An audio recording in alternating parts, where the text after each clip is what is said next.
Hey everybody, it's Jane Johnston with the Bar Hill Group at Remax Mosin, host of Vancouver Island Time. I'm here with Andrew Plank for He Said, She Said, They Said. How are you doing, Andrew? I'm well. How are you? Good. Happy Monday to you.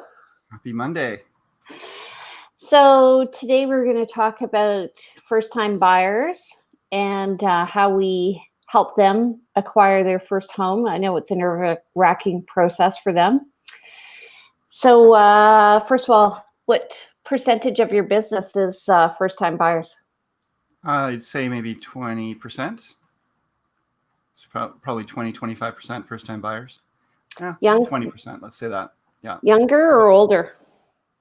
Well, ranging, I guess. As I'm getting older, everybody seems younger. But I've seen first-time buyers in their 50s, even 60s. It doesn't, when you think of first-time buyer, you sometimes think of someone who is, somewhere in their, early 20s or so, starting a family and so forth. But, there's lots of people who've been renting all their lives or have never actually had to buy a home. Maybe they had a family home that they moved into. So, yeah, all ages. How about you? I find, I just actually worked with a lady who she owned a long time ago. So she's Right. been renting for a long time. So it is a whole new process. Right. I find. Yeah.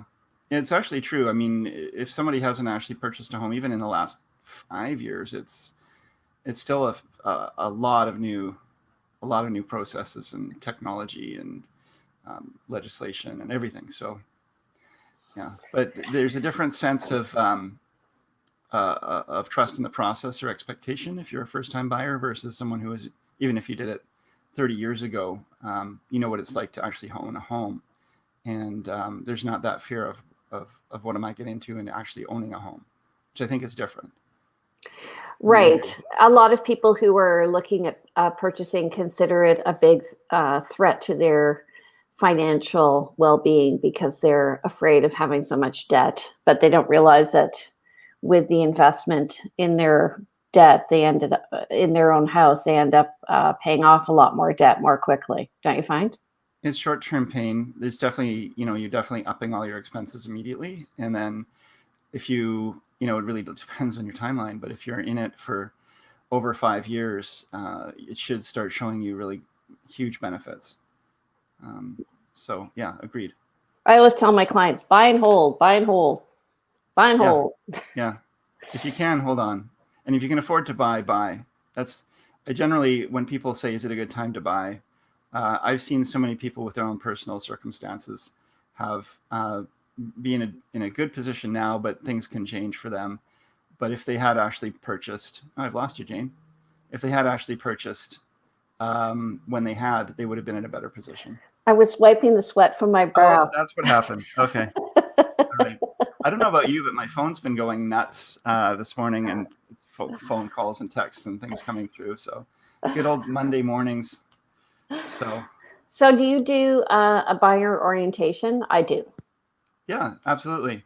I like to meet with people, even if they're not a first-time buyer, and run through the process. And so there's a initial orientation run-through process, question and answer period, a bit of a presentation, and then I direct them to further information. And I also have a raft of emails that I send out based on the person's circumstances or scenario.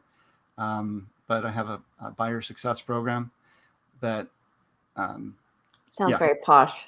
It does, doesn't it? Essentially just tries to preview all of the steps along the way. Here's what a contract looks like. Here's what negotiations look like. Here's the different types of property ownership in Victoria, that sort of thing. And it's up to them to read it or not, but it gives that added level of just background. Yeah, I find what I do is I do an orientation process, basically from beginning to end. I try not to overwhelm them with the contract at the beginning, although I could see with knowledge people, they would love that. But I find that what I say to them is, we're going to go through the process. We're going to come to points where you're going to have to make a decision. And I'm going to explain what the consequences of this decision here or here are going to be. So then you can decide to go that way or that way. But in the meantime, let's just get you looking. And I find often they're very prescriptive at the beginning, like they want very fine Right. definition of their house, of their dream house. And then I always say that people buy on a price continuum. So Yeah. Did you say everybody, on a price continuum? Right. So they figure out what price range they want to be in, and then they start to make compromises or understand what they can actually purchase within that range. And it may not be that their list of perfect home items don't actually all fit on there. right. And if they want their perfect home at the price, they're going to have to change the location. Right. Yeah. Right. I remember being a first-time buyer and with my partner at the time, going around and looking at homes. And we were doing open housing at the time. We hadn't connected with a realtor.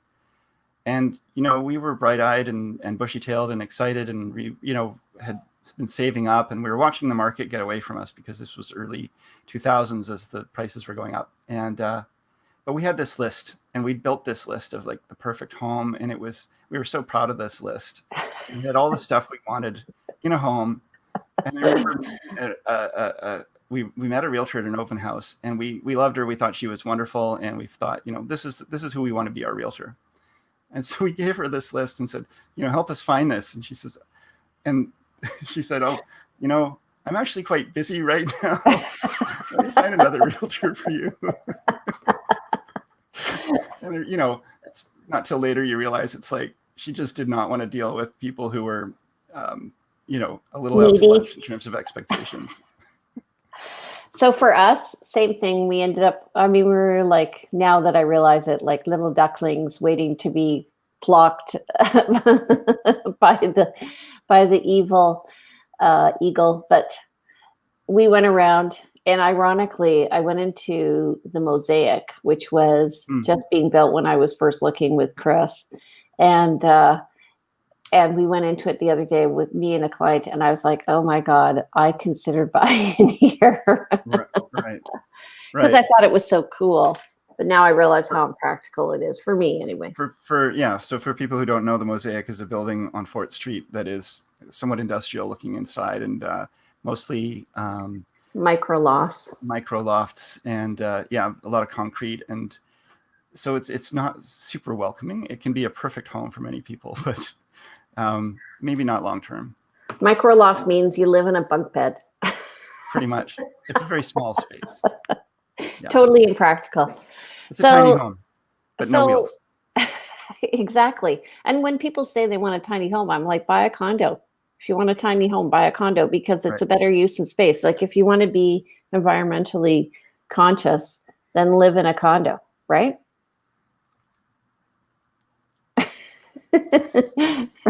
No. Well, sometimes you do want something. I think I like the tiny home movement, but I think sometimes you do want the wheels, the ability to move, and the ability to actually have some grass under your feet. But it's definitely in terms of cost effectiveness and yes, I think a lot of people are living in homes that are bigger than they need, and I always find it very funny and interesting when someone is, they're downsizing from a 3,000 square foot home. This is, a couple who's retiring, and they can't downsize into something under 2,000 square feet.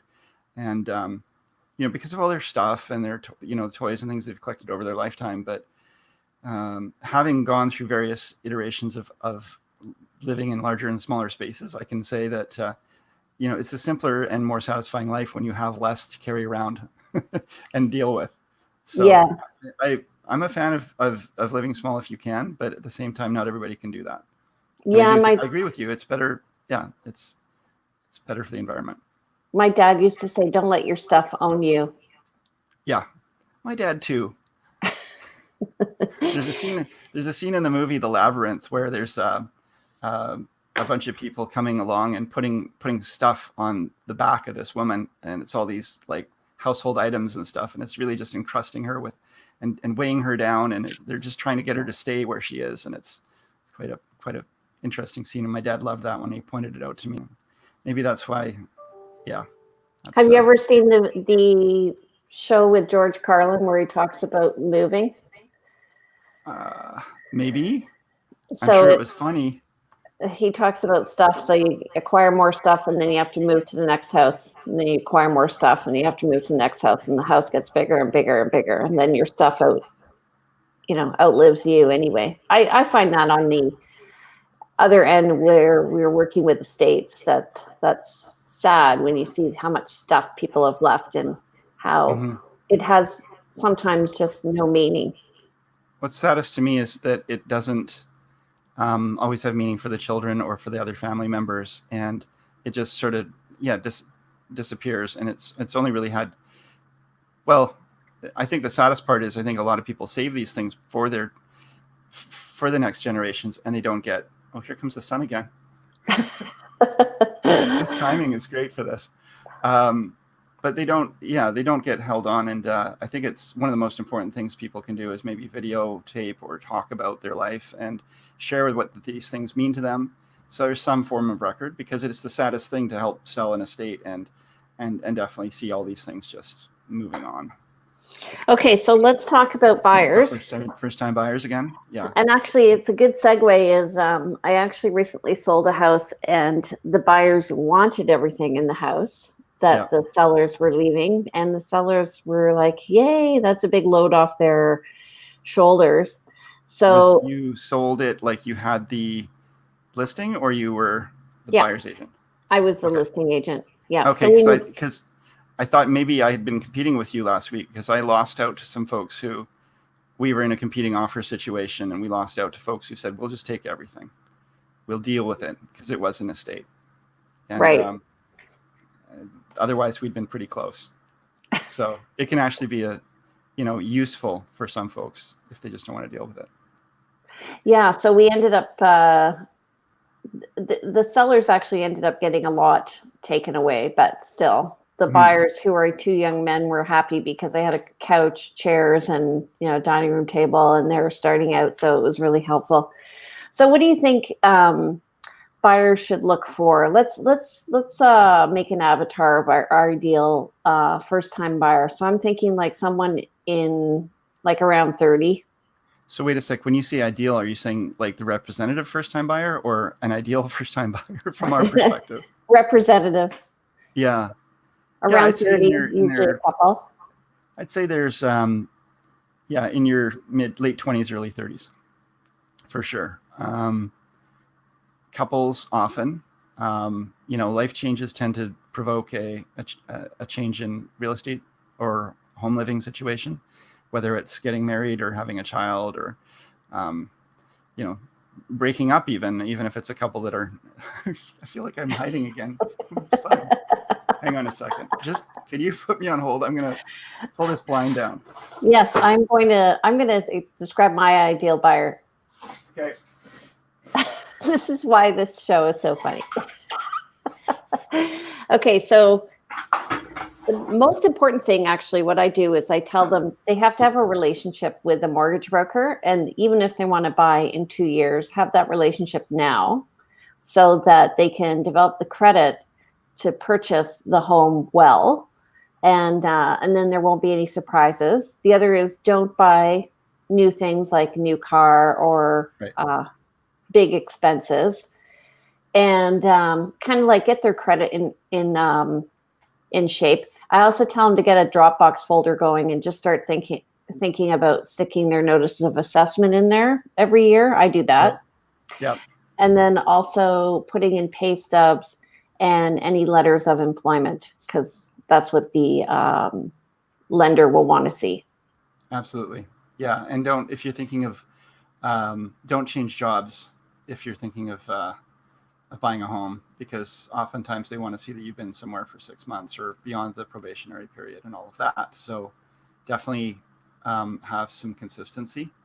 You can change it all up after you've bought the home, but in the meantime, you're trying to create this perfect situation where the lender is looking at you and ticking all the boxes and you fit in them. Yeah. And I also tell them, so for every dollar you have about 4 more to spend. So, because you want 20% down so that you can avoid CMHC. So if you can just start putting money away sooner rather than later, it's helpful. And if you have a rental, to have a copy of your rental agreement in that Dropbox folder. Are you taking notes? Yeah, I do, because every once in a while I want to sort of make a comment back, and it's just how my brain works. Is it's very scattered, and I go off on tangents. So this helps me to come back. Okay, you go ahead. Um, well, the one thing I would say, you were talking about saving up to 20% for CMHC, and if you can do that, that's great, but it's not always easy or possible. Mm-hmm. And especially having experienced markets where the prices of homes are rising so fast that you're actually losing money by trying to save money. And if you actually, where again I say all the time, if you can afford to buy now and you want to buy, then buy now, because you may not be able to do so later. Right. Simply because the market might get away from you, or some legislation might change, or you may have a change in your job situation, which doesn't decrease the amount of money you're making, but it does decrease the ability for those lenders to tick the boxes that you fit into. So what So I say to them is, when's the best time to plant a tree? Oh, is yeah, today. right. Well, geez, Jane, that's so wise. I know. Uh, I've got a few good ones. do you? Okay. Can I use that? It just sounds so thoughtful and wise. Oh, Um, Danielle is commenting here. I leased my car, so when I went to remortgage her house, it didn't count as debt. That's interesting. she leased her car. Oh. And it didn't count as debt. It does count as a payment, though, that you're making. Yeah, they do look at it as gross debt service ratio. So, So yeah. gross debt, yeah, and we're not mortgage brokers, but the gross debt service ratio is, they're going to look at the amount of debt you have and how much you have to pay to service that debt, and that comes out of what they'll give you for qualifying for the mortgage. So, love times, good times. So, Yeah. what else did you have in your list of points there? Oh, you know what? I just was like doodling. So Oh, I thought I was saying something important. yeah. Okay. And then the other thing is, where I think that a lot of people don't think about, is a relationship they're going to have with the other buyer if they're going to purchase together. So they either have a tenancy in common or common law tenancy. And so in one case, they if they die, the other person will get the property, and the other case, they could own it 50-50, and they could, like, it's like shares. Right. Yeah. One is like having 50% shares in the company, and the other person having 50% shares in the company. And then the other way is you're both co-owning it completely, and whatever interest goes back to the owner, the other person completely. And that's the more common one that most people tend to choose. But if there's a reason for protecting your own assets, or you're disproportionately putting money in, let's say somebody is going in with 100% of the down payment and is going to be supporting the mortgage, and they've got some sort of side agreement. You might want to have only one person on title, or do it 90-10 or something like that. And also, that's also a situation where you often have family money coming in, and so you might be that you can actually have a hybrid where there's the co-ownership for 70% of the ownership, but then there's a third party investor who's got a 30% that's the share kind of holding. So Right. there's lots of different scenarios, and that's why it is important to talk to mortgage broker and accountant and those things. That gets more complicated and it's not as common, but these are things to consider. I also tell, so sometimes a parent may gift money to a buyer, Mm-hmm. or in the case of an inheritance. So just make sure you have an agreement of how the split is going to happen, if it's going to happen, Yeah. so that each side can A walk prenup away. for the house. Yeah. Yeah. And where you said form a relationship with your mortgage broker early on, and obviously you're already in a relationship with those people because they've talked to you as well. But it's definitely for anyone who's considering buying a home, and wants to buy a home at some point in their life, is a first time buyer. You're 15 years old, you're 19 years old, you're 23, whatever it is. But there's nothing wrong. And Jane and I are both happy to talk to anyone who is curious about real estate at any point, and to help to sort of guide or direct some of the thought process or provide information. And it's never too early to start thinking about it and start to understand the process. And it's one of many options if you're looking at investing in anything in life. But real estate is great because you get to live in it too as your first time purchase. And that's usually the security of that is worth so much more than just the income value. We actually bought our first place and never lived in it. Really? Really, Oh, yeah, because that's right. The Souk? No. What? Machosen. Machosen, yeah, okay. I remember that. Coming from Toronto, I was like, hey, actually you helped me sell it when I resold it, right? Did I? Yes, you Okay. did. So, yeah, we just realized when we looked at the cash flow that if we put a certain amount of money down towards a house and then had that pay out, it covered our mortgage. So right. we were able to make money while living in a house, living in a rental. That's where a rental made sense. So somebody else paid our mortgage. Then we refinanced it 5 years later and got a new roof. And then we took the equity out of that to buy our second house. Right. So it was a nice stepping stone for you. Yeah. So always looking at the advantage. Now, did capital gains then, how was capital gains for you guys on that then? Was it something you... So we kept the first house, and so then we had two houses, and then we sold the first house, which was our primary residence. Okay.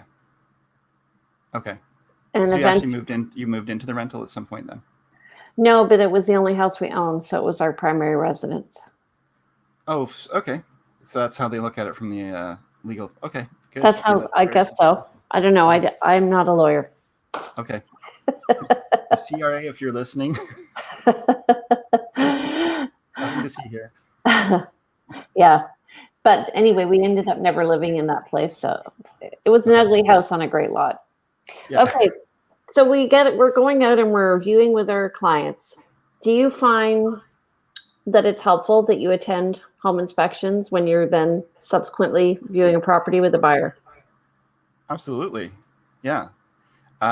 If you've ever read a building inspection report, even on a home that is really spotless, I will. Even that's really spotless, the reports are sometimes just scary to read. But when you sit through with the building inspector and you're there with your clients and you're, there's so much you can then ask great questions of the inspector and get some more context and just build a better understanding and help your clients to educate themselves and get a better sense. Because, and that, and that leads to like a lot of first-time buyers want to bring in or solicit. We talk about this after we maybe finish with building inspections, but soliciting advice from people who are not experts in the fields, perhaps. And I mean, everyone wants to ask for their opinions from friends and relatives and so forth. But we've all seen people come through there. I just had this recently on a listing that the father comes through to do the building inspection instead of a licensed building inspector. It's happening to me on Friday. It did, yeah. So it will, yeah. I'm like, okay. On Friday. Yeah. And so then they notice things that maybe a building inspector wouldn't get caught up on, and they don't notice other things that a building inspector would actually catch. And so they're kind of paying attention to the things they shouldn't and missing things they should. Because they don't have a process. Well, they don't have a process, and also a building inspector doesn't have a vested interest on whether or not you buy the place or not. Yeah. Yeah. So they don't have the rose-colored glasses or the dark glasses on. They're just looking at the house as a system. Yeah. If I as a father were looking at a home for one of my children buying a home, I would be looking for all the problems and all the, the things that could be an escape for them if needs be. And it's you can sometimes be a little too overprotective. So my pet peeve is being at a home inspection and the inspector pulls up his computer and flips through the photos. And I'm like, we're only literally probably at the most 15 feet away from anything that you could point out. Can we Right. walk around the house? Yeah. Yeah. Like Yeah. like one time we was talking, one of the inspectors was talking about rot in a windowsill, and I'm like, oh, there are like 20 windows. Which window? Right. Exactly. And you're more likely to remember it, being visual, if we go around, right? Yeah. Physical and visual, like to actually physically stand in the location and look at it, because referencing a photo, which you're going to look at again and again. And there's obviously that time period between when you've agreed to purchase the home and you actually get to move into it. And sometimes that's 3 months or more. So yeah, being able to actually go up and have your own inspection and look and see that, okay, well, that rod is actually a little bit of rod, or that's really deep, because a photo doesn't tell you everything at all. Yeah. So speaking of this, do you add clauses to your contracts for first-time buyers that they can go in more than once other than the inspection? I do. I always add a clause for appraisal, because that's a given that quite often the appraisers are going to come in after the fact. And then it really depends on what the clients are. We'll have a discussion around that. And it depends on, are we competing? What's the scenario with the sellers? It's really I don't do it as a matter of course, but it's definitely a discussion piece. I do it if it's a big reno job. Absolutely. Yeah. So we can bring contractors in. Yep. It takes a lot of energy, though, on the part of everybody to bring people in. There's a lot to coordinate, and it can be, and buyers are so excited. They want to see it often as many times as they can, and they don't have a sense of, this is where it comes back to managing expectations, and especially with first-time buyers. And sometimes with people who have bought homes before, but they didn't have a great experience. But managing expectations, so they understand kind of what's normal and what's to be expected, and what can we actually ask for, and what's really kind of out of the bounds of what's considered okay to ask for. And you can certainly, getting permission to access a home is awesome. Getting permission to start renos on a home, not so. No. I always say that's a no-no. It's funny, everybody always thinks they listen to this channel, WIFM. You know what that is? Yeah. What's in it for me? What's in it for me? Yeah. And they're like, I want to do the reno because when I move in, I want it to be renovated. I'm like, well, imagine the renovation doesn't go well. Yeah. And you show up, and meanwhile, the seller, maybe it's even vacant, but you show up and it hasn't gone well and you don't want it anymore. So no. Well, from the seller's perspective, they've got the what's in it for me, and you've got to just put your hat on for both perspectives. And if you're granting access to a place, you sold it for, let's say, $800,000, this place, and you're the seller, and then somebody's going to come in and rip out the walls and maybe take out a bearing wall that they didn't actually get proper permits to do, and essentially ruin a house. Yeah. And then there's the liability issues. So no, these are things that generally realtors will be very protective about for their clients, and say, no, we'll give you access. You can do some quotes and so forth, but nothing invasive and no changes. Wait till you've moved in. It's also about putting stuff in the house before possession. That's a no-no too, because imagine something happens with the house, and all of a sudden we have some sort of insurance claim. So that's often buyers, can I just put my stuff in the day before? No.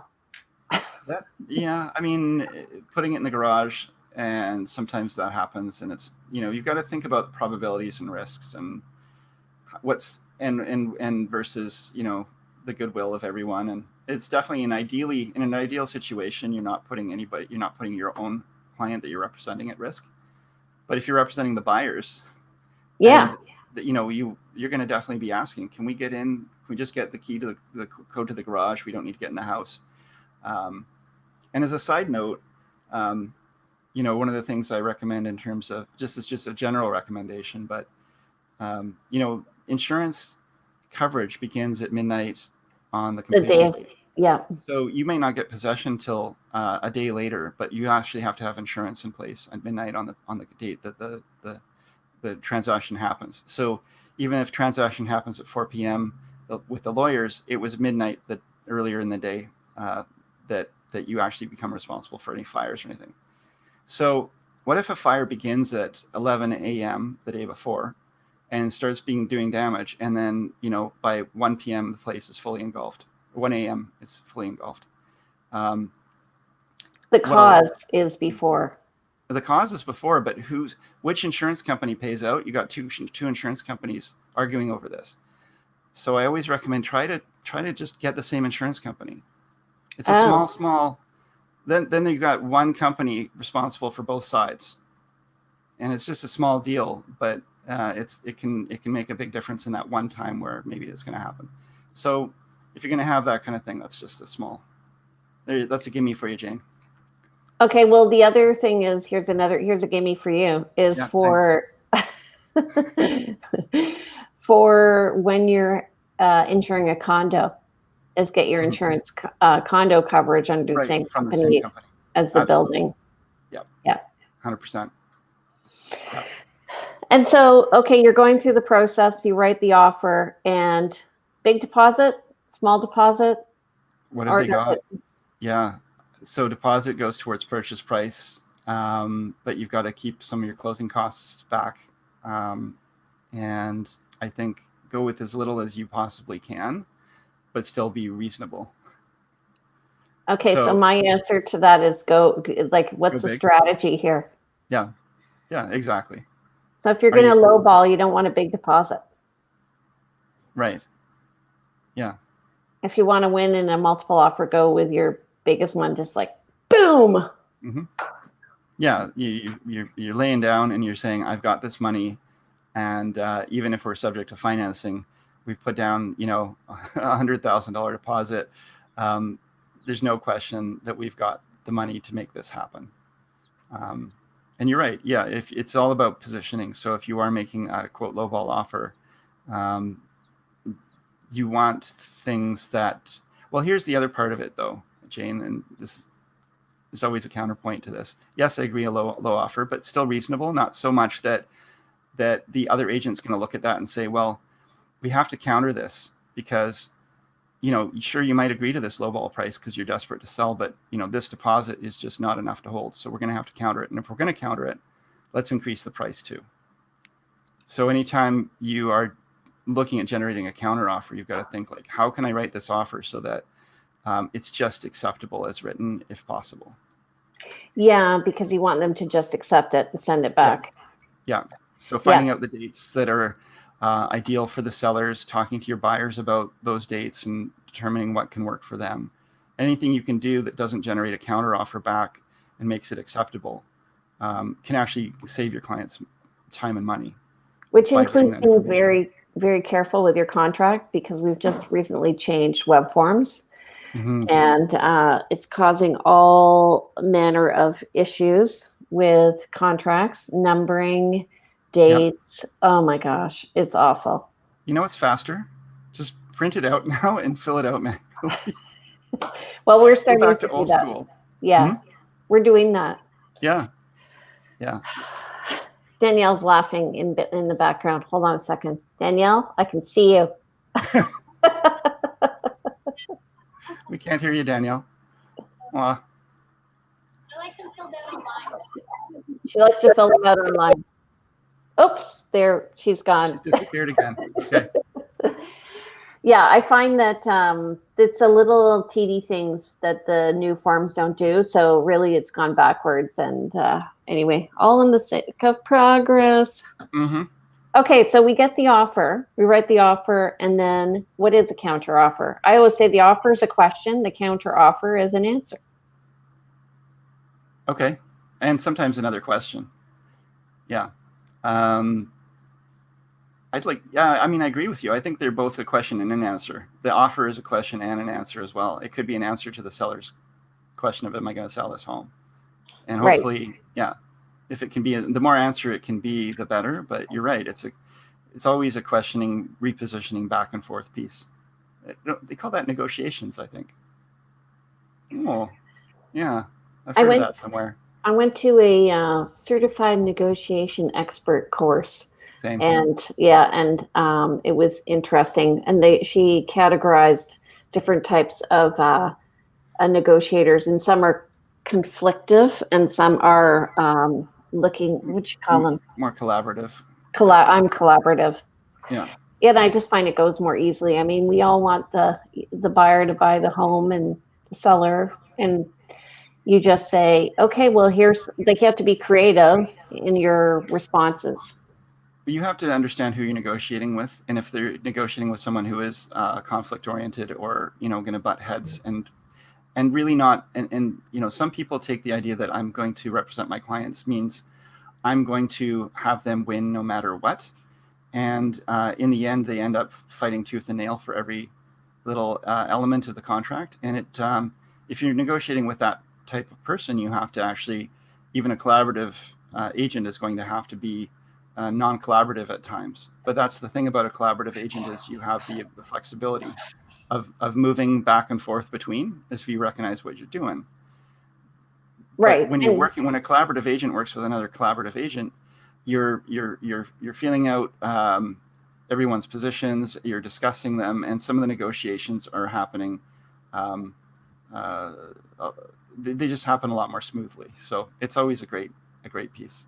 But yeah, when it comes to the negotiating for a first-time buyer, it comes back to managing expectations too. You're going to make this offer, and it's possibly not going to be accepted as written, even though you feel like you can't afford to pay more than this, or you feel like this is outside of your comfort zone. The seller has their own position, and they're going to come back with this counter proposal, this other question or an answer, and it can go back and forth a number of times. And don't give up. One of my clients, I've had negotiations that have gone on for days.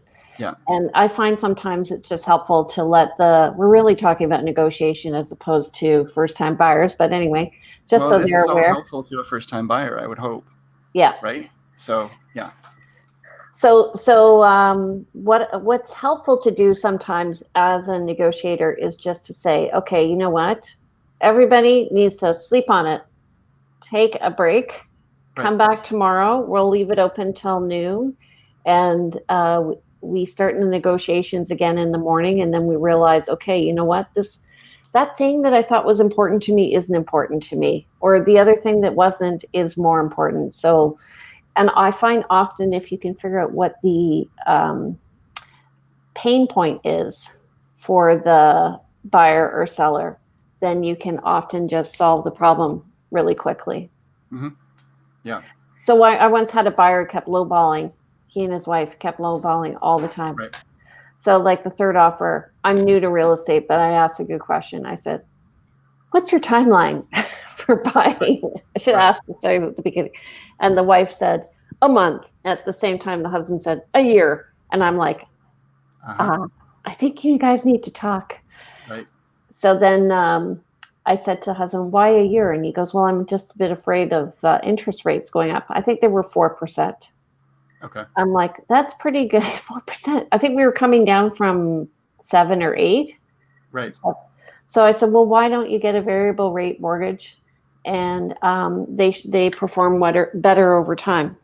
So anyway, they bought a house, and that smoothed the way. We went to the next house, and he says they wanted a house with a horse in the backyard. I'm like, how do you even find a house? Yeah. Jane, how much does a horse cost? It's about $10,000 to $20,000. Okay, so no, it's not worth it. So anyway, we go into this house on Shohan in Central Saanich, and guess what's in the backyard? The horse. The horse. Uh-huh. So they bought it. So he's like, the price, it had been on the market 3 weeks, and it was a slow market. It was October or something. And he goes, let's offer. Like, it was $550. Let's offer $560. What if somebody else buys it? And I said, we're not going to offer $550 even. We're going to offer a little lower, because I'm not going to, I don't tell people what to offer, but I made suggestions, and then we got money off. Yeah. Yeah. Yeah. It's about offering the perspective again that, this has been on market a while, and you actually don't need to offer above asking price in order to secure this. But that shows how subjective this is. He was willing to wait a year, and then suddenly was just, ready to jump. And it's like, there's a saying for realtors that I've heard before, and it's helpful for just when you are talking with clients, and it's first time buyers to people who are in all positions, but they need to have a when, a where, and a why. And without all three, it's really difficult. It can be difficult to work effectively and quickly to secure a home for them. If they don't have a place to be, a reason to be there, and a time frame, it's still possible, but it can expand the boundaries. So I'm always, that's one of the early conversations, is to try to determine these things. But the other side, and especially for first time buyers, and I've worked with buyers who consistently lowball. And by lowball, I mean they're making offers that are well off the asking price, and maybe they're unreasonable in the sense of their expectation of what a seller would be willing to accept, given time on market and all of this. So, and you've got to kind of read between the lines. And I always feel like, if you can, it's fears generally. There's always a fear in the background. What is the fear? If you can identify that and speak to it, and often it's fear of making a mistake, and you can manage that. You can provide some insurance against making a mistake by getting a property under asking price, in theory. Well, that's, I think, that their logic. And the buyer's always hoping that the price is going to go down, or go up over time. So they want to offer fearing less. that it will go down, fearing that they'll make a mistake and overpay, or Okay. Yeah, Well, I find that seller is betting the market that they've peaked, and the buyer is betting that the market hasn't peaked, or is going to go, if that they're going to go down. I don't know. well, you think worst case scenario, and obviously it's a large investment, and especially as a first time buyer, when you think of a first time buyer, typically they don't have a lot of assets behind them.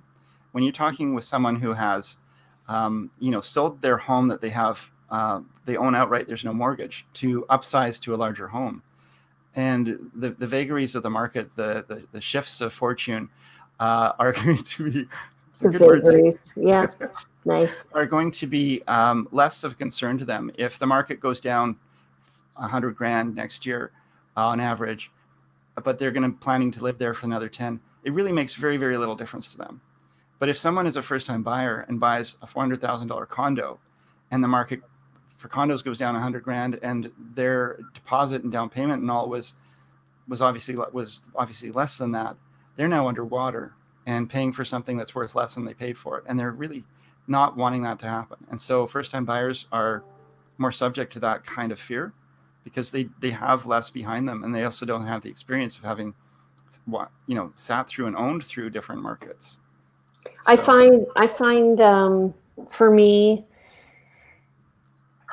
one of the things, buyers feel urgency. If, let's say, you're showing them 10 homes and 7 have accepted offers, and they're like, oh my God, I gotta, and so they feel confident in purchasing. But when you have 10 homes that they've selected, and you're showing them all 10, they're like, and they start to take their time. You get longer days on market, and that's when you get the shift.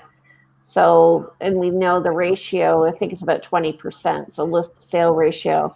So in 2017 in January, it was 95% ratio list to sale, and it was 7 days on market average. Now we're looking much longer, and we're on more of a balanced market, moving towards a bit of a seller's market for that reason. Right now, for single family homes, I feel like we're strongly in a seller's market, and I'm dealing with multiple offers, and so forth. But in the condo market, it's not. Pardon me? The condo market's not. The condo market is not, but I was just chatting with a colleague actually yesterday about this, and it's this has happened in the past too, where the gap between the one market takes off, and then the gap becomes so wide that people then realize that they've forgotten about condos, and they just look so good price wise compared to houses now, that the condos then do the catch up. So if our market remains hot, the condos they're lagging behind, but they will bungee cord up at some point. Bounce up. They'll bounce up. Yeah. But right now, people, I think, would prefer a house. But if it gets to the point that again, houses become, out of reach for many people, then they'll again start looking at condos and townhouses and so forth.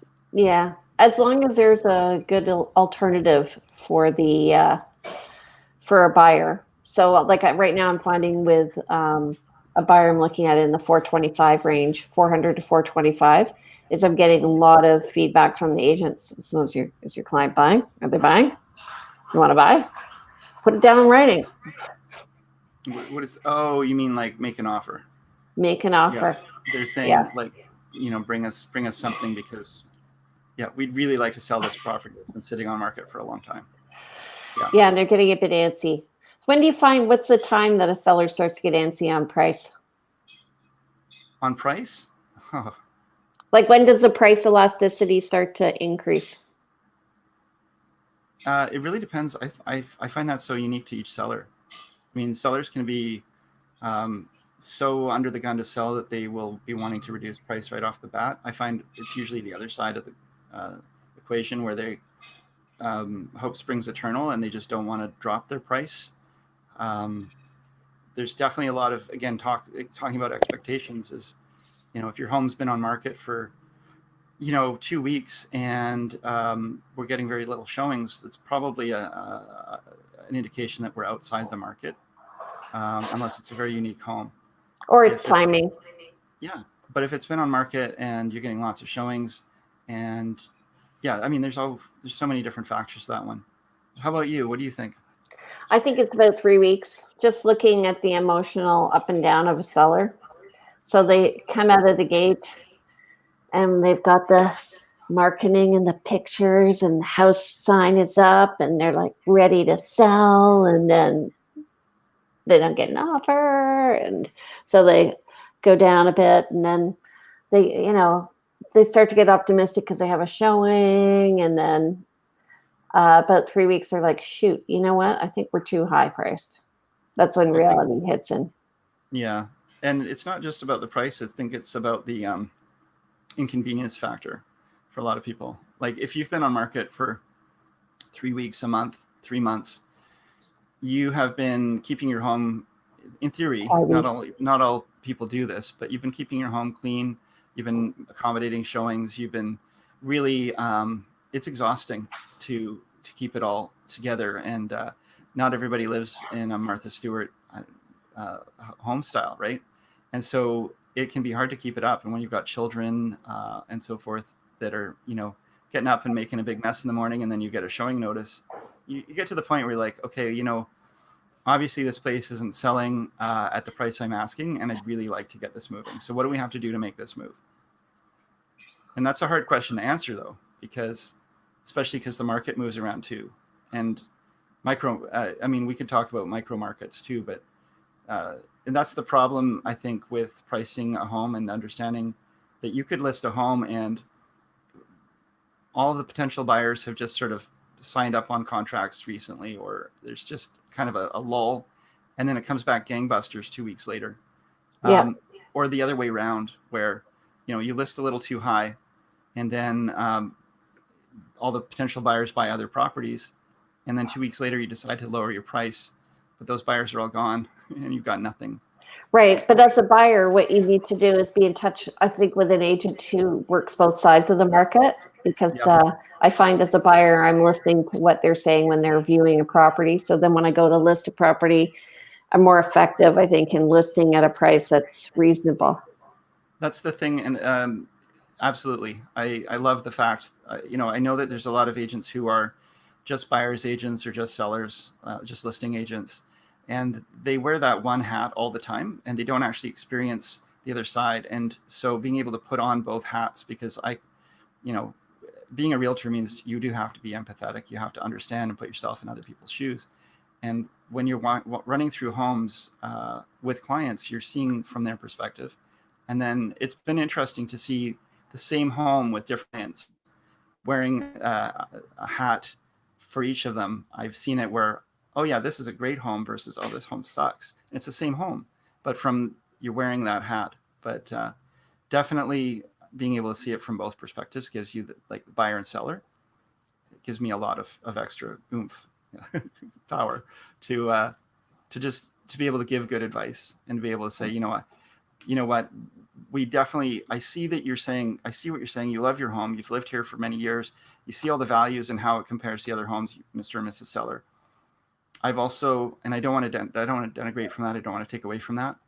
But at the same time, I also wear my buyer's hats. And as a buyer, I've been going through homes in this price range, and I've seen homes that are, superior to this home in various ways. Not exactly the same. You have a better kitchen, but this other one has a double car garage, and so on and so forth. If someone has X amount of dollars to spend, what's the compelling reason to buy yours over another? And I can tell you that when I'm working with buyers in this price range, they're going to consistently bid on properties that are a little bit lower. Cliff is saying, I've gone from being an agent to a seller, interesting emotional change. And I will say, Cliff, I manage a lot of realtors who are selling their properties, and you guys are the worst clients. I totally agree, Cliff. When I sold my home, I went from, and I brought in a realtor who I'd been working with to represent the sale. And I was, not me. It was not you, no. And I should have been probably. But you expect more of the other agent. Not you're definitely emotional, and you question yourself. Am I making the right decision? I think it's only human. Bought a home as a buyer too. I just recently bought a home, and I represented myself in the buy. And I actually had to go and present my offer competing, and it was a really surreal and interesting position to be in, as both the buyer and the agent at that point. And it works. It was successful. We ended up being able to buy it, but it's nerve-wracking. Well, I find like what we do. Your realtor is your face for you. So you really want to get somebody who's going to represent you well, who's going to tell your story the way you want it to be told, who won't be indiscreet, and who will protect your negotiating position. These are all the fiduciary duties that we have as a listing and buyer agent. So if, you don't want, sometimes I think I have what's called nervous sellers. So people who give it all away and, talk too much, or who are at the home when a buyer comes by because they want to explain all the great things. And the buyer meantime thinks, okay, well, if I go into a store, it's easier to take the shirt off the rack than it is off your back. So I'm going to go for the one off the rack because you've now made this very personal, me buying this from you. So it's handy to have an agent who's going to be positive and emotionally intelligent as well. Here's another comment. Found it very interesting when I was first-time seller, that selling was so difficult. I thought buying was the hard part, but selling is a whole other set of fears and emotion. Great conversation, you two. It turns out we're having a very popular podcast for realtors. Well, it's funny because if you look at your friend list on Facebook or on social media, it's a lot of other realtors. So of course we're being watched by our colleagues. And actually, I wanted to say, we should get them in here. Yeah. Well, that's what he said, she said, they said, right? We can invite guests. Okay, so we're coming to the end here. I'm wondering what you want to talk about next week. I think we should, I was going to say, let's focus on sellers, but we're kind of doing both this week. Well, I think whatever we talk about will be freewheeling because that's just how it seems to go. But it's good to have a theme. I think we should talk about getting ready for the COVID wave. For the next wave? The next wave. Okay. Selling in the COVID times. Yeah, we can definitely talk. I mean, how it's been so far, and then maybe what it's going to look like and how to deal with that, for sure. I mean, it's definitely changing how people use the tech and interact with properties. So for sure, let's do it. Okay. All right, you guys, is anything you want to say? Closing remarks. Andrew Plank. I thought you were waiting for comments. No, you. Closing remarks. You guys. You said you guys. I meant you. Me. Okay. Well, thanks everybody for watching, and this is fun, and we're looking forward to doing more of this. Thanks, Cliff.